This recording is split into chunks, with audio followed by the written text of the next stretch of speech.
Now, the idea of spending too much money, either husband or wife spend too much money, unfortunately. And at least I have seen a case whereby the wives were telling their husband are still graduate student at the university with scholarship, sweetheart, today I saved you lots of money. You know, in the grocery store, it was 10% discount. In the department store, 25%. So whatever we spent, we saved you 25%. But he told her, you are spending the money. She said, no, I saved you 25%, but you spend it. So try to not to spend too much on clothing. I know a large number of sisters and brothers, for every week they have to have different clothing. Or for every visit, tomorrow you'll come with different clothing. Why? Oh, they saw me with this dress tomorrow. In the morning you wear one dress, in the afternoon another dress. Why? People don't care what dress you have, whether it is the same dress or different dress. Who cares for it? No, I want to make sure that people will not tell me how come I have only one dress. La hawla wa la quwwata illa billah. The early Muslims, Abu Huraira radiallahu anh, yes or no? You know what he said? He was appointed by Rasul sallallahu alaihi wasallam to be the chief of 70 of them. They were called Ahl al-Suffa. You know Ahl al-Suffa?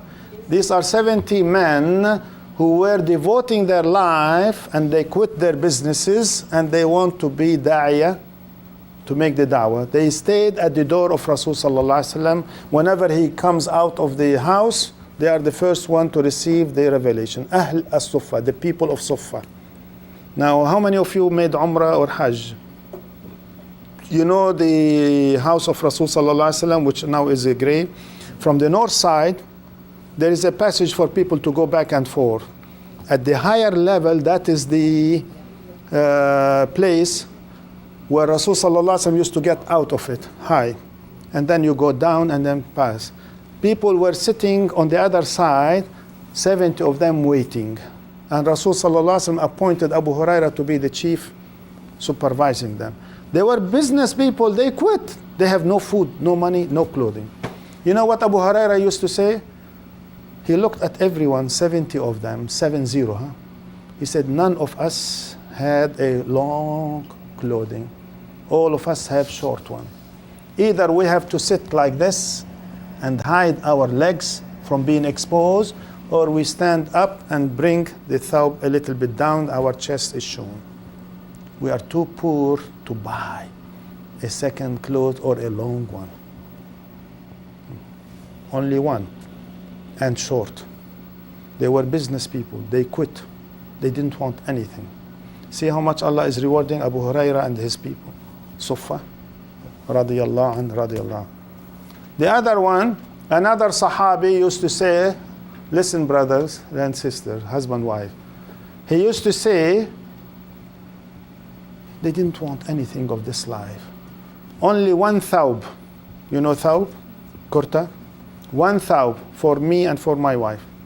Whenever you want to go out, you wear it. When she wants to go out, you sit at home, she wears it. How many of you are ready to do like this? None of us. Go today to your closets and see how many dresses you have, and how many jacket or suit you have, and how many shoes you have, and how many scarf you have, and how many, and still you are not satisfied. And every time you want to come with a different clothing. And many Muslims are dying out of hunger, here or abroad. And we have now orphan Muslims in America where husband died for one reason or the other, and the children are left behind. And the widows are crying. And I have a good number of them in our neighborhood, but who wants to help? You think you are happy, rich, and everything, you think everybody is like you. But when you come and see the misery of others, I didn't know there are Muslims. Many times Muslims tell me, is there any needy Muslims in America? I said, of course we have. They never saw it because they are not in the field of da'wah or the field of family counseling or otherwise.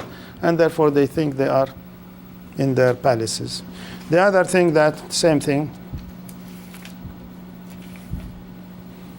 sometimes it happens that wives hide money. You know why? They steal money from husband and hide it. You know why? Because he is stingy and a miser. He doesn't want, so she has to do this. I don't blame her. But it's haram, it's haram, it's haram, haram. Both are haram. You see, the moment you start be stingy on your wife, she has to save her life in the future. If you give everything in her name, khalas, you save everything for you. Give the account for your wife and tell your wife, take care of everything. I don't care for all the money that comes into the house or in the bank or whatnot, you are handling. I'm not responsible for the financial situation of the family. You are responsible. Leave me alone for something else. You live peacefully, but tell her, please don't bankrupt us and put us in bankruptcy. You are responsible for everything. If any problem, let me know. Let me be kept busy in the dawah, and you take care of that. It's not easy for any husband to do this. Huh? Is it easy? At least somebody make like this. How about, is it easy? Huh? It's not easy. But believe me, if you reach that level and you tell your Rabb, believe me, she will save every penny for you.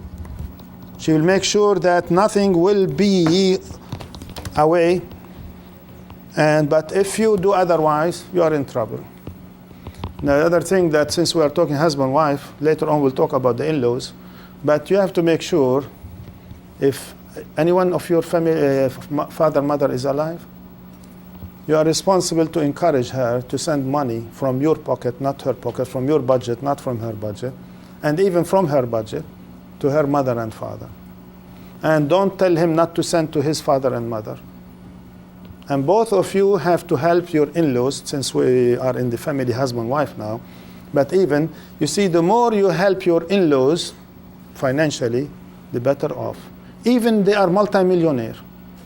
Send them a gift from here to Pakistan, to India, to Egypt, or to anywhere else, even $50 or $100, they'll love it very much. They'll make dua for you that Allah will bless you. But to be stingy, she is going to steal from you, and you are going to hide from her, and you find out when Israel comes to us, we lost everything. So the idea of helping each other. Now the other thing, we'll talk later about in-laws. Not every mother-in-law is a troublemaker. Some of them are troubleshooter. Yeah, you know the difference.